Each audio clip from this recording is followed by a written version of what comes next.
everyone, and welcome back to my channel. Today I'm going to be telling you guys about the books that I read in July and August. Alright, so the first book that I read is A Million Junes by Emily Henry. This is a beautiful book, a beautiful, well-written book. I absolutely loved it. It's kind of like a Romeo and Juliet retelling about these two families who hate each other, and then it follows like the newer generation as they're trying to, you know, figure out why exactly the families hate each other, what exactly happened in the past, and I ended up rating it 4.5 stars. The other book that I read in July is Legendary, the sequel to Caraval by Stephanie Garber. I don't want to go into too much in case anyone hasn't read Caraval, but this book follows Tella, whereas in the first book that we followed Scarlet, but now we follow Tella, and you know, seeing how she's kind of going through everything. And Garber introduced a mythology in this world that's really, really interesting. I'm really looking forward to reading more about like that. I ended up rating this book 4.5 stars as well. Alright, moving on to the books that I read in August. I read Right Behind You by Lisa Gardner. It was an okay story. It's about this brother and sister who, when they're young, they go through a very traumatic experience, and then they're separated and put into the foster care system, and then the book picks up when they're older, and when they're placed with the families that they're placed with. And then Shayla learns that her brother Tally has been accused of a series of murders, and she kind of doesn't really believe it. But then again, it's been a really long time since she's, you know, been around him, so she's like, maybe he did. But there's part of her that's like, maybe he didn't, and just kind of piecing everything together. There's a little bit of a twist that I didn't really see coming, so that was cool. But it wasn't like the best book. Honestly, I ended up rating it 3.5 stars. The next book that I read is Saint Anything by Sarah Dessen. Very bland, boring, just not a good book, honestly. I mean, the writing was good, but just the story was crap. Like, I think the main conflict of the story was over in like 5 sentences. And like, you saw it from like the first page. You saw it coming. The characters were kind of bleh too. Yeah, I just didn't really like this book. I ended up rating it 2 stars. The next book that I read is The House of the Four Winds by Mercedes Lackey and James Mallory. It was okay. The majority of the book, like 3/4 of the book, was like dealing with like the crew decides to mutiny, and then dealing with the fallback of that, because if you mutiny, then like pretty much it's illegal, pretty much you're gonna like die. So they're like, oh god, what do we do? And then the last 1/4 of the book, a new villain got introduced without any like backstory. Like, we don't know who this chick is or why she wants what she does, but all of a sudden she's like, y'all are under my control now, and y'all are gonna bring me to this place to do this thing. And I'm just like, what? But it was just, it was okay. I found out this book, it was written in like 2007, and there have been no books, so I don't think the series is going to continue, so I'm just kind of whatever. I ended up rating that book 3 stars. The next book that I read is The Loneliest Girl in the Universe by Lauren James, and this, I love this book. It was amazing. Oh my gosh. Okay, so our world is kind of going to shit, you know, it's really crappy, and so this spaceship was built, you know, like very technologically advanced, and it was like shot into the universe, you know, up into space, and unfortunately an accident happens, and everyone living except for one person is killed, and that one person is a 16-year-old girl. Yeah, I forgot her name. And then like she finds out that another ship is coming to meet her, and then like the 2 ships will connect and then go to the next habitable planet for, you know, Earth 2.0, I guess. And then like some freaky stuff happens. It was just a really, really good book. Okay, so the conflict, I was kind of just a little bit, this is being nitpicky, I know, just a little bit unhappy, like that much unhappy with the conflict, but like the reasoning for the conflict, you know.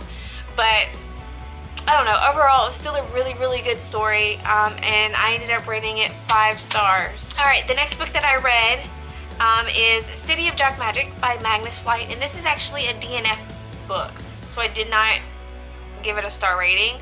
I got just a couple of things real quick. Beethoven's fucking toenails. Disgusting. The whole is just, and the book was just full of just historical mumbo jumbo, and I'm just like, a little bit's okay, you know, architecture and like the history behind a certain piece of pottery, and you know, it's cool. I understand. Probably somebody else's jam, but it's not really my jam. Just too much of it. And then the toenail thing was disgusting. It was disgusting. I DNF'd the book. I'm done. I don't want to read the second one either. So, moving on. Swan Maiden. Another DNF. This book is full of freaking similes, like chapters of like wind caressing her boobs and her face and her back, and it's just like blah, blah, blah. But pretty much it's about a girl who was raised from an infant to one day just be like, technically she's supposed to be the king's wife, so she's supposed to be the future queen, and then she finds out that he just wants to keep her as like a hump toy, and she's like, no, but she didn't know, but she did not know that she had the option of saying no, and then she finds out, and then she's like, but it was just like, it was just way too much, like going too into freaking descriptions. It was just, nah. The next book that I read is Trail of Lightning by Rebecca Roanhorse, and this is a really, really good book.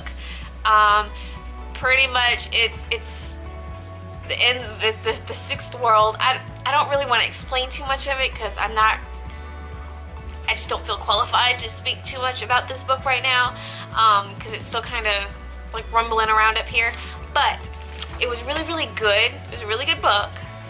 I do have a little tiny problem with one of the characters who says that they can take care of themselves multiple times, and then multiple times they get like beat up or some other stuff happens, and I'm just like, wait, what? But that's just tiny little nitpicky. There are a few things that didn't quite add up, but I'm pretty sure like they'll be explained in the next book. I think this, you know, is just a nice build up following the second book.